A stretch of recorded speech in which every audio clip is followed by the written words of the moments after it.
Bonjour à tous, c'est Arak et aujourd'hui on se retrouve à Montpellier avec Spotty, le seigneur des Happy Meal. Bonjour. Salut, comment ça va? Je vais très bien et toi, Arak? Ça va très bien. Alors, mais dis-moi Spotty, mais qui es-tu? Alors moi, je suis Spotty, j'ai 18 ans. Actuellement, je suis en BTS MCO en gestion d'entreprise. Actuellement, je suis dans tout ce qui est création de Fursuite. Comme le dernier bébé que j'ai terminé récemment, c'est Spotty. Mhm. Ah bah attends, on en parlera plus tard de la Fursuite. Bien sûr. Mais du coup, tu es qui du coup? Ça maintenant on le sait, mais tu fais quoi dans la vie? Alors, moi dans la vie, qu'est-ce que je fais concrètement? Je suis entre les études et entre les créations, tout simplement de Fursuite. Principalement, moi je me base sur le plaisir. Donc, généralement dans mes commissions, je prends des trucs qui me font plaisir. Dernièrement, ce que j'ai fait, c'était plutôt tout ce qui était création de props, d'objets.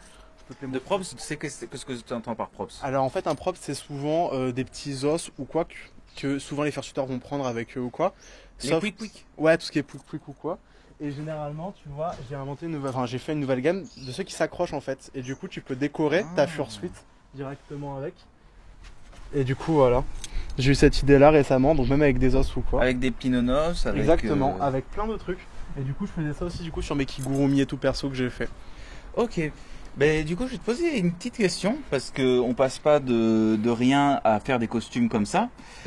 Comment tu as découvert les furies et qu'est-ce qui t'a dit, je veux créer des fursuites, je veux faire ça, je veux faire partie de cette communauté? Alors, je suis devenu Fury assez facilement, on est comme beaucoup de personnes, Internet, qui m'a beaucoup poussé à aller vers ça, tout simplement.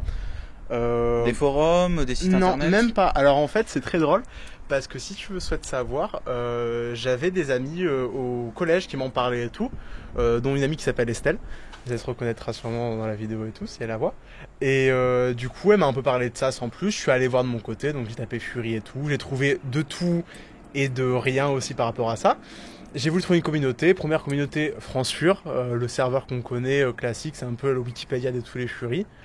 Et puis voilà, quoi, hein, bref. Hein. Et du coup, t'as découvert la fursuite en même temps, un petit peu après? Alors, en fait, moi, c'est un peu bizarre. En gros, dis-toi que j'ai beaucoup d'amis d'enfance. On s'est tous rencontrés en convention, de ces amis-là d'enfance et tout en question. Et on s'est revus à cette convention-là. Et en fait, ce qu'il faut savoir, c'est que sur 10 amis d'enfance, il y en avait 9 qui étaient Fury, Fursuiter et Fursuit Maker. Donc, du coup, autant te dire que 9 personnes sur 10 qui sont oui. quand même dans l'univers Fury, t'as un peu l'air con, quoi. T'es en mode, putain, les gars, vous êtes Fury. Moi aussi, je suis Fury, ça tombe quand même trop bien, quoi. Mm. Et du coup, c'est comme ça que ça m'a donné un peu l'envie d'aller un peu plus loin dans le fandom, quoi. D'accord. Mais du coup, tes premières fursuites, t'as commencé à les fabriquer vers quel âge du coup? Vu que tu dis que c'est des amis d'enfance, donc... Ouais, ah, première Fursuite, j'avais 14 ans, 15 ans, donc ça Ah date oui. de 4-5 ans à peu près, hein, ma première Fursuite que j'ai fait, Mm. en réalité. Je l'ai fait en plusieurs mois quand même, faut quand même le dire et tout. Et surtout à cette époque-là, je n'utilisais pas de patron, je faisais tout de tête, et du coup j'avais pas beaucoup d'aide et tout. Mm. Enfin bref. Et du coup, maintenant, t'es passé à des fursuites comme celle-ci. Ouais. Combien de temps? Tu disais que t'es passé avant ta première fursuite, t'avais mis plusieurs mois. Là, celle-ci, c'est toujours plusieurs mois ou t'as réussi à raccourcir les délais? Non, j'ai réussi à raccourcir les délais parce que je travaille pas tout seul généralement quand je fais ce genre de création là. Moi j'ai une amie russe qui s'appelle Lada. Généralement elle s'occupe des bases en mousse en fait et moi je m'occupe de tout ce qui est mise en place de la fausse fourrure et l'application. Donc généralement on se paye le travail à deux pour aller beaucoup plus vite. Quand on travaille à deux sur une fursuite comme ça, on met entre un jour et demi et 2 jours pour en faire une. D'accord. Et du coup, tu fais des fursuites, tu fais des accessoires. Je fais des accessoires. Et j'ai vu également des petites Je peluches. fais des petites peluches chibi Toutes actuellement. Donc en fait simplement bah là tu vois c'est le fursaut donc ça du coup t'as deviné c'est le fursaut de Spotty en mode chibi. Donc un peu de fausse fourrure et un petit pouic.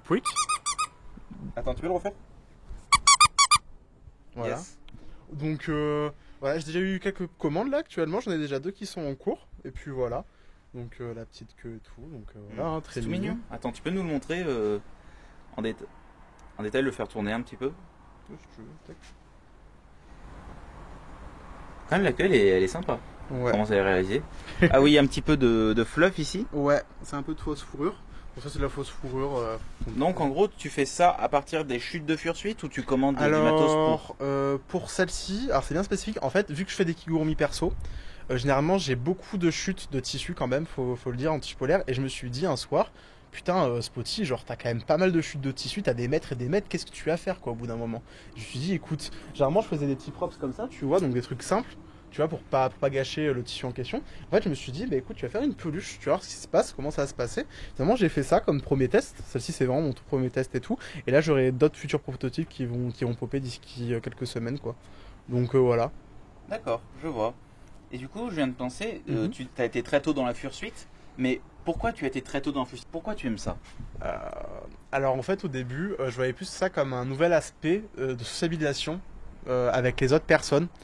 Parce que, en gros, moi je suis quelqu'un qui arrive facilement à aller voir les autres, il n'y a pas de souci par rapport à ça ou quoi.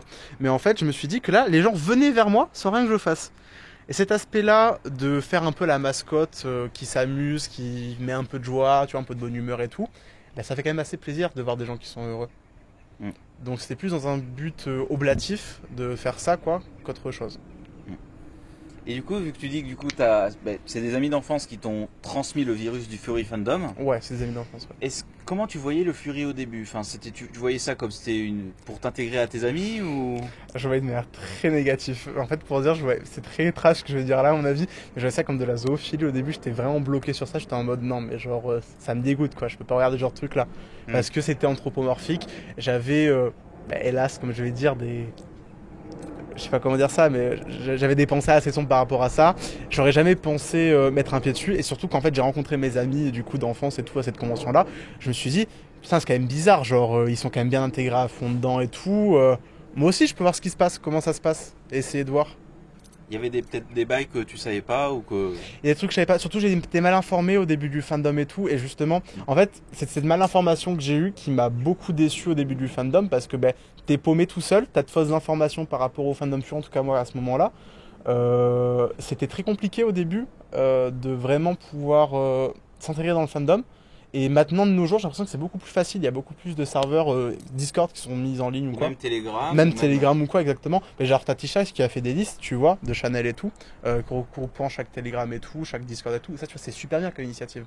C'est le genre de truc qui me plaît beaucoup, tu vois. Mais moi, de mon côté, tu vois, j'ai ouvert un serveur il y a plusieurs mois. Ça me fait faire un an, là, qu'il a le serveur. Et on est 500 pour te dire. Ah Donc, oui. c'est Fury FR quand même. Et on accueille plein de Fury qui sont tous nouveaux et tout. Et juste ça, tu vois, c'est un plaisir. Tu te dis, je vais accueillir des nouveaux dans le fandom. Je vais leur montrer comment les aider à faire leur Tu es l'office de tourisme pour certains. Ouais. C'est exactement ça. Je suis l'office de tourisme, si tu vois ça comme ça. Ouais, je suis l'office de tourisme. Mais encore bien plus loin que ça, parce que carrément, je m'aide de ce qu'a fait Tisha Tiger, je m'aide de ce qu'a fait Dot Fury. Exemple, tu vois, t'as des applications, t'as des logiciels pour faire ton propre sursaut et tout. Je mets ça bien en avant, tu vois, sur mes channels Comme Discord. 10 Fury Do Not Exist. Exactement, donc t'as ça, exemple, je prends aussi des freebases qui te sont donnés et tout. Je monte les logiciels pour colorier et tout, ses premiers sursauts, quoi, tu vois. Payez vos logiciels. Exactement, jamais craqué, hein. C'est très mal. Et du coup, oui, sur ce groupe, vous partagez quoi en fait Alors en fait c'est plus une sorte de communauté carrément qu'on a créée parce que du coup au début on était 10-15 personnes, pas plus tu vois. Et en fait dès qu'on a passé la centaine de personnes littéralement sur le serveur qui était actif en plus de ça, là on s'est dit on va donc grossir. c'est C'est même pas une question de but. En fait à la base on a ouvert le serveur, c'était pas vraiment de but de créer une communauté comme celle-ci tu vois. Mais c'est qu'en fait on a atteint les paliers des 100 membres, on s'est dit il va falloir revoir notre modération, revoir comment on va gérer tout ce qui est communautaire. Tout ça, quoi, c'était beaucoup trop important. Et du coup, dès lors, on a pu développer, tu vois. Et du coup, là, tu me dis, vous avez une communauté vraiment active. C'est pas 100 membres, mais il y en a que 2-3 qui sont... Non, c'est une communauté qui est vachement active. Si tu veux savoir, on avait fait un décompte un moment, récemment, ça date de au moins 1 ou 2 mois facile. On avait accueilli plus de 90 nouveaux Fury dans le fandom français. En combien de temps? En même pas 3 mois. Ah oui, donc, vous êtes chaud. Ah oui, non mais pour te dire à quel point ça a une importance. 90 nouveaux Fury, entre 90 et 80... 90 nouveaux Fury en 3 mois, c'est l'équivalent de tous les Furs du Périgord. Il y en avait beaucoup, quoi. Et du coup, quand tu dis que tu peux leur rapporter une aide matérielle, logicielle ou quoi, juste déjà pour créer ton propre sursaut, tu te dis, j'ai fini ma première mission, j'ai aidé des gens à se diriger là-dedans. Et à prendre du plaisir surtout, parce que c'est surtout ça le but du fandom, c'est prendre du plaisir. Et puis voilà, quoi. Sinon, ça sert à rien de rentrer dedans, quoi. Et du coup, tu nous as dit ce que tu pensais du fandom au début, mais aujourd'hui, t'en penses quoi? Comment tu vois la communauté aujourd'hui? Alors c'est un peu compliqué, tu vois. Ça, je pense que c'est un sujet qui s'est pas beaucoup parlé ou quoi. J'ai vécu de choses très positives, genre vraiment dans le fandom Fury et toi, pour en parler, j'ai eu vraiment des trucs genre de fou, tu vois, qui me sont arrivés, des trucs genre que j'aurais jamais cru possible de voir. Genre, exemple, à un moment, j'étais à Rennes avec mon ex-compagnon, on était allé à la Furren, ou je sais pas quoi, comment ça s'appelle, et j'ai passé 4 jours avec que des fursuiters où on s'est éclaté tous les jours, tu vois, t'as des trucs très positifs. Après, t'as des trucs négatifs comme dans toute communauté. Généralement, c'est plus au niveau de la sexualité où t'as souvent des problèmes ou quoi par rapport à ça. Moi, je sais qu'en tout cas, en tant qu'artiste, tu vois, à un moment, j'allais beaucoup voir mes clients IRL pour leur passer les commissions ou quoi que j'avais faites. Bah, pour une fursuite, c'est mieux de... C'est mieux de les voir. Après, généralement, le fait que tu sois un mec dans le fandom, ça, c'est un truc aussi qu'on parle pas assez souvent. T'as quand même pas mal de personnes qui sont homosexuelles ou même bisexuelles ou n'importe quel genre, tu vois. Quand tu te prends des petits attouchements, c'est pas foufou, quoi. Et du coup, il y a des gens qui se disent, ah tiens, il y a le gars qui fait ma fursuite qui vient chez moi, on va peut-être faire des trucs, quoi. Et moi, je suis en mode, non. Des fois, justement, et des fois, il y a une certaine limite où les gens n'arrivent pas à se dire, là, je suis dans la sphère privée, là, je suis dans la sphère pro. Moi, je reste pro avec mes clients le plus possible. Sauf si c'est des amis où là, je peux passer dans la sphère privée, il n'y a pas vraiment de souci. Mais des fois, quand je reste très pro avec des gens qui veulent partir en privé, ben non, genre, moi, je suis niette, tu vois, je peux pas. Et ça, c'est vraiment un message qu'il faut vraiment faire passer, c'est que des fois, tu as des gens qui n'arrivent pas à bien discerner le pro du privé et ça peut amener à des petits problèmes. Voilà, des plus gros quiproquos. Ok. Et du coup, est-ce que, par exemple, tes clients ou d'autres personnes, tu les vois des fois, enfin, est-ce que tu as fait des conventions? Est-ce que c'est des fois en des conventions que tu as rencontré des clients ou même... Alors actuellement, jamais, à proprement parler. Ouais, tu as déjà fait des conventions, comment ça s'est passé? Tu nous parlais de la Furren. Ouais. Alors, bon là, en temps de Covid, c'était un peu mort, on va pas trop se mytho. Ouais, bon. Le Covid n'a jamais existé, l'année 2020 non plus. Exactement. L'année 2021 non plus n'a jamais existé, on est en 2022. Exactement, je pense que c'est plutôt ça. Si, récemment, si. Alors, j'ai pas pu les voir IRL, j'ai pu voir des vidéos où un de mes clients, Azowo pour être plus précis, il m'avait commandé des mains de fursuit et tout. Là, je les ai vus, tu vois, exemple, lors d'une vidéo de Ray Bless, tu vois, j'étais en mode, oh, mais c'est ma commission qui passe en vidéo, c'est trop cool, tu vois. J'étais en mode, putain, mes commissions, elles sont vues. Mais je pense vraiment, ce qui fait vraiment plaisir à un artiste, c'est quand tu vois quelqu'un qui repartage ce que tu fais ou quoi, ta commission, en disant, bah, il a fait un bon job et tout, je suis fier de l'artiste. Ça fait du baume au cœur, tu vois. Parce que généralement, tu sais, les gens, ils se plaignent plus souvent que ce qu'ils te remercient. Hein. Oui. Et ça fait plaisir, tu vois. C'est vraiment pour cet aspect-là que je reste aussi artiste, quoi, en soi, hein, tu ris. Et du coup, est-ce que tu aurais des projets pour ce fandom? Ouais, j'en avais un gros qui a été stoppé net parce que bah, il y a eu plein de problèmes. Ouais, j'en avais un gros, si tu veux savoir. Dis-nous tout, on veut tout savoir. En gros, moi j'ai beaucoup d'imprimantes 3D, enfin j'en ai 2-3 quoi, tu vois, mais c'est quand même des gros volumes d'impression. Et en fait, je voulais, si c'était possible dans l'actualité, pour proposer des fursuites qui sont au prix de 500 € la partielle. Donc si tu te renseignes un peu, c'est quand même 500 € pour une partielle, pour une fursuite.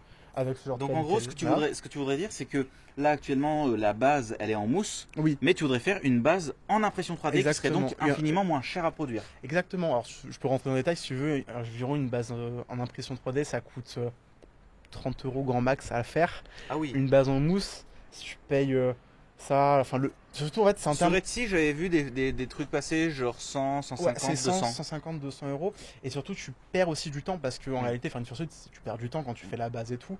Et d'ailleurs c'est pour ça que je travaille avec une amie pour pour que moi je puisse gagner du temps quand je fais mes trucs. C'est ça en fait. Et du coup là tu passes à une semaine d'impression, mais quand tu as 3 imprimantes qui fonctionnent en même temps, bah, tu rattrapes tout ton temps quoi. Tu vois. Mais du coup l'impression 3D, est-ce que c'est au final c'est plus fragile, c'est plus résistant par rapport à de la mousse? C'est comment ça se situe où? Ça dépend vraiment en fait, de ton utilisation, ce que tu vas faire avec. Moi, je sais qu'avec une utilisation normale que j'avais fait, j'avais déjà fait une fursuite Manuki, enfin un test quoi, tu vois, de base 3D. Ça a bien résisté. Par contre, si tu t'amuses à faire du foot avec, bah, j'ai pas trop te mentir que ça va un peu se casser. Tu fais pas du foot avec la tête de fursuite quand même. C'est une autre histoire. Il y a des gens qui le font du coup. Alors dis-toi qu'à un moment j'en ai vraiment eu marre de ma première fursuite que j'ai fait du foot avec, mais c'est très respectueux pour les gens qui peuvent pas en avoir une, je trouve. Mais ouais, mais c'est la première fursuite. Ouais, j'avais la haine en fait de ma première création, mais tu vois. Et au final, il y a eu du progrès quand même. Il y a beaucoup de progrès. Bon, je sais pas si tu auras la motivation de m'envoyer en MP des photos de ta première fursuite pour que je l'intègre. J'en aurai dans ma vie. J'en ai quelques-unes. Dis-toi que c'est ma mère qui les a gardées. Et genre, c'est des petites photos et tout, tu vois. Bon, bah, du coup, on va les intégrer au montage. On va les intégrer. Bah, du coup, vous les voyez en même temps. Enfin, pour ceux qui bénéficient de la vidéo.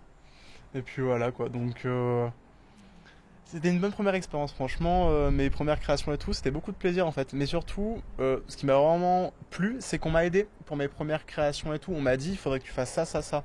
Alors que si je l'aurais fait tout seul, les fursuites, j'aurais peut-être facilement abandonné, tu vois. Parce que franchement, quand tu commences à 15 ans, 14-15 ans à faire ta première fursuite, pas vraiment tip top chaud. Oui. Quoi.